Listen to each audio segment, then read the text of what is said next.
स्वागत है। तो दोस्तों ये वीडियो में हम बात करेंगे कंपाउंड स्ट्रक्चर के बारे में। कैसे हाउएवर एंड नेवरदलेस का यूज करके आप कंपाउंड स्ट्रक्चर बना सकते हो।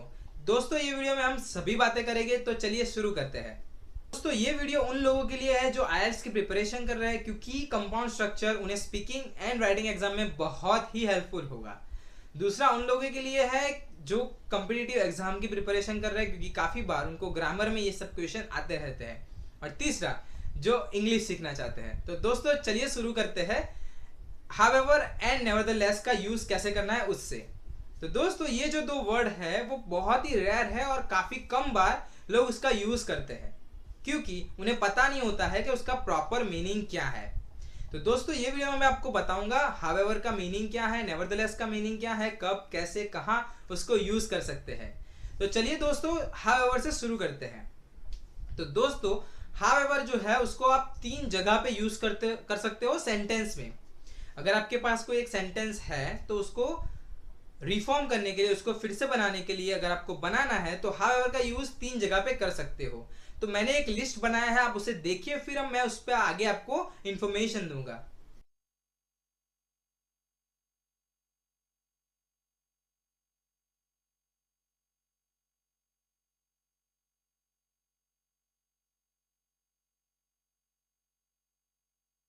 तो जैसे कि दोस्तों आपने लिस्ट को देखा, हाउएवर का यूज आप दो सेंटेंस को कनेक्ट करने के लिए कर सकते हो, दो अलग सेंटेंस है उसे जोड़ने के लिए कर सकते हो, या फिर हाउएवर से आप कोई नया सेंटेंस भी बना सकते हो। तो ये हाउएवर है, ये आपका सेंटेंस हो गया। और तीसरा कोई बना हुआ सेंटेंस है उसे इंटरप्ट, उसे तोड़ के हाउएवर रख सकते हो बीच में। तो दोस्तों ये तीन जगह पे आप यूज कर सकते हो। लेकिन हाउएवर है क्या, उसका मीनिंग क्या है? तो दोस्तों चलिए मैं बताता हूं हाउएवर का हिंदी मीनिंग क्या है। हाउएवर का हिंदी मीनिंग है तो भी।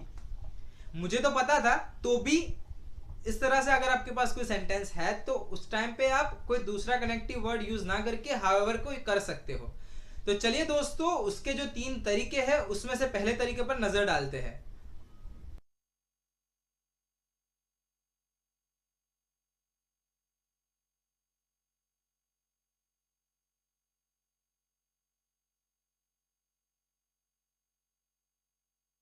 दोस्तों जैसे कि आपने लिस्ट को देखा, अगर आपको दो डिफरेंट सेंटेंस को जोड़ना है तो हाउएवर का यूज कर सकते हो। लेकिन उसके लिए एक सिंपल सा रूल है कि हाउएवर के आगे सेमीकोलन एंड हाउएवर के पीछे कॉमा यूज करना है आपको, और फिर इजीली आप उसको यूज कर सकते हो। जैसे कि आपके पास दो सेंटेंस है कि रवि ने उसका होमवर्क खत्म कर लिया है एंड उसने पढ़ना स्टार्ट ही नहीं किया है। दो अलग सेंटेंस हो गए, उसको आपको कनेक्ट करना है तो हाउएवर से कर सकते हो। Ravi said he completed his study semicolon however comma he never started. तो ये तो अलग सेंटेंस हो गए, आपने हाउएवर से कनेक्ट कर लिया। तो दोस्तों इस तरह से आप हाउएवर का यूज दो डिफरेंट सेंटेंस को कनेक्ट करने में कर सकते हो। अगर आपको ये रूटीन स्पीच में लाना है तो बहुत सी प्रैक्टिस करनी पड़ेगी, क्योंकि आपने अभी तो सीखा है। तो प्रैक्टिस करते रहिए, तब तक हम देखते हैं दूसरी जगह पे कहां पे आप हाउएवर का यूज कर सकते हो।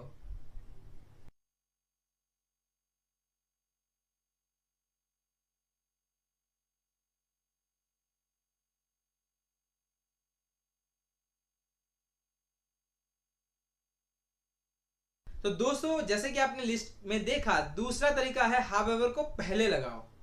सेंटेंस स्टार्ट करने से पहले हाउएवर रखो। तो जब आप ये चीज कर रहे हो तो आपको सेंटेंस पूरा करना है। ये तो पहला रूल है जो आपको ध्यान में रखना है अगर आप हाउएवर पहले यूज करते हो। और दूसरा जो रूल ध्यान में रखना है कि हाउएवर के बाद सिर्फ कॉमा आएगा। जैसे कि आप बीच में यूज कर रहे हो तो सेमीकोलन कॉमा आएगा, लेकिन अगर आप पहले यूज कर रहे हो तो सिर्फ कॉमा ही आएगा, क्योंकि सेंटेंस आप सेमीकोलन से स्टार्ट नहीं कर सकते। ये सिंपल सी चीज है जो आपको ध्यान में रखनी है। तो दोस्तों फिर आप हाउएवर का यूज कर सकते हो, फिर आप इजीली कर पाओगे। जैसे कि मैं एग्जांपल देता हूं, however it is not essential but as we have invitation we have to go. तो आपने हाउएवर का यूज भी कर लिया। अगर आप हाउएवर निकाल लो तो भी आप ये चीज बोल सकते थे कि जाना तो नहीं चाहिए लेकिन हमें इनविटेशन दिया है तो जाना पड़ेगा। तो उसमें आप हाउएवर लगा दो ना, कंपाउंड स्ट्रक्चर हो जाएगा, अच्छे तरह से बोल भी पाओगे। तो दोस्तों इस तरह से हाउएवर का दूसरा यूज आप कर पाओगे। तो चलिए नजर डालते हैं तीसरे यूज पे।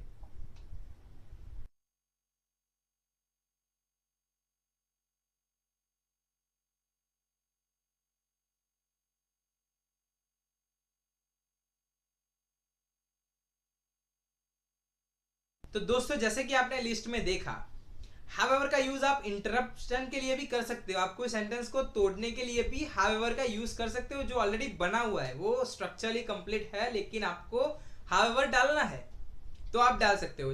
एक सिंपल सा एग्जांपल देना चाहता हूं मैं कि हमने 100 गेस्ट को इनवाइट किया था लेकिन सिर्फ 50 ही आए, तो हम बट का यूज करते हैं। We have invited 100 guest but only 50 came.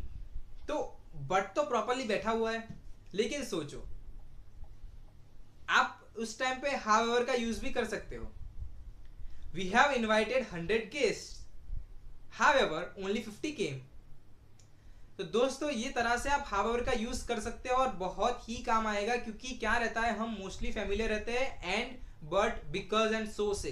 तो दोस्तों ये वर्ड भी इसी तरह से यूज होता है। थोड़ा मीनिंग भी आप समझ लेंगे तो बहुत ही अच्छा होगा और काफी इजी तरीके से आप उसका यूज कर पाओगे। तो चलिए दोस्तों, ये सब तो हो गया हावेवर के बारे में। अब मैं आशा रखता हूं कि आप हावेवर से सेंटेंस बना ही लोगे। कोई भी क्वेश्चन आएगा हावेवर से आप इजीली सॉल्व कर ही लोगे। कोई भी डाउट है तो मैं तो यही हूं, आप कभी मुझे कमेंट में पूछ सकते हो, मैं बहुत ही जल्दी आपको उसका रिप्लाई भी दे दूंगा। दोस्तों अब नजर डालते हैं नेवरदलेस पे।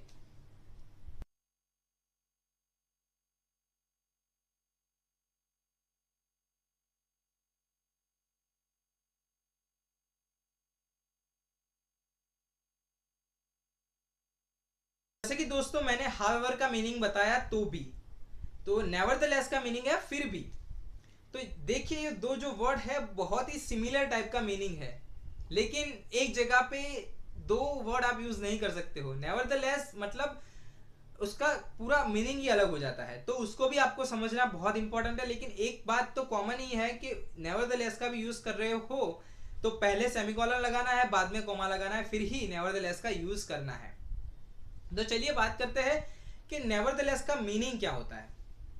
जब दोस्तों आप कोई बात कर रहे हो जिसका पॉसिबिलिटी होता है बहुत कम, जैसे कि आप बात कर रहे हो कि पेशेंट बहुत ही क्रिटिकल था, फिर भी डॉक्टर ने डिसीजन लिया ऑपरेशन करने का, तो मोस्टली हम कैसे बोल लेते हैं, that patient was critical but और even though we have decided to operate. तो हम इस तरह से सेंटेंस को एडजस्ट कर लेते हैं बट से या फिर इवन दो से।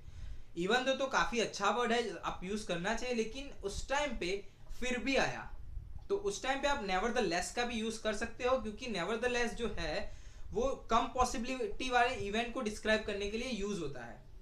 आप कुछ बोलते हो लाइक मुझे $1000 का पर डे का टारगेट दिया है, फिर भी मैंने एटलीस्ट ट्राई तो किया, तो उस टाइम पे आप नेवरदलेस का यूज कर सकते हो। चलिए इंग्लिश में एक एग्जांपल देता हूं। We have target of $1000 per day, nevertheless we have at least tried for it. तो दोस्तों इस तरह से आप सेंटेंस उसको बना सकते हो। नेवरदलेस का मीनिंग होता है जो इवेंट की पॉसिबिलिटी बहुत कम होती है तब उसे यूज कर सकते हैं। जैसे कि आप एग्जांपल में समझे होंगे, मैंने एग्जांपल दिया हुआ है, तो अगर आप में उसमें भी कोई भी डाउट है तो मुझे कभी भी पूछ सकते हो। लेकिन यहाँ पे दूसरा एग्जांपल देना चाहता हूँ दोस्तों कि the patient was too critical, nevertheless the doctor team has decided to operate. तो दोस्तों इस तरह से नेवरदलेस का यूज कर सकते हो जब भी आपको लगता है कि यहाँ फिर भी, हिंदी में अगर कोई वर्ड फिर भी आप लगाते हो वहीं पे आप नेवरदलेस का यूज कर पाओगे। तो दोस्तों ये सब बातें हुई हावेवर एंड नेवरदलेस के बारे में।